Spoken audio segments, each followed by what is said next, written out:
Posljednjih 10 godina, otkako je na njeno čelo došao vladika Grigorije, Hercegovačka eparhija pokrenula je veći niz poslovnih projekata.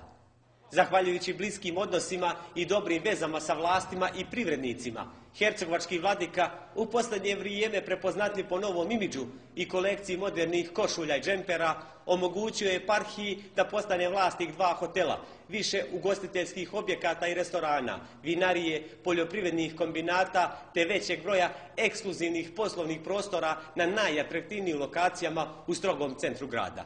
Poslovna imperija na slavu grada proširena je otvaranjem konjičkog kluba Vranac. Osnovali smo konjički klub pod nazivu Vranac. Ima još jedan konjički klub Vranac u Čapljini, ali mi imamo i saradnju sa njima vrlo dobru i od dobrih ljudi smo dobili konje. I ovdje u Trebinju u bivšoj kasarni osnovali smo klub. Klub će već ima dosta ljudi koji se interesuju. Klub će imati više sekcija, sportsko, takmičarsku sekciju, zatim rekreativno jahanje, školu jahanja i terapijsko jahanje. Danas je u svijetu mnogo poznato da mnogi postižu velike uspjehe, posebno djeca sa posebnim potrebama, autistična djeca i ljudi koji imaju duševne poremećaje, velike uspjehe u liječenju imaju uz konje. Zanimljivo je da je za potpredsjednika konjičkog kluba izabran prvi policajac u Hercegovini Goran Zubac.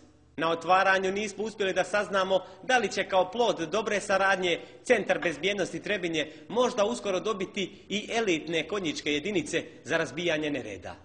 Konjički klub smješten je u bivšoj kasarni, a ukoliko vlada i opština dodatno budu spremne da pomognu, Trebinje bi uskoro moglo da dobije i prvi hipodrom.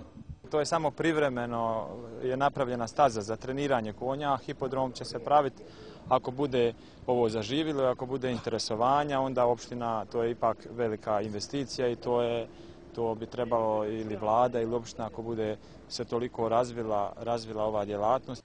Vladikina ideja da sa Zubaca letimo u Europu, nažalost se nije ostvarila.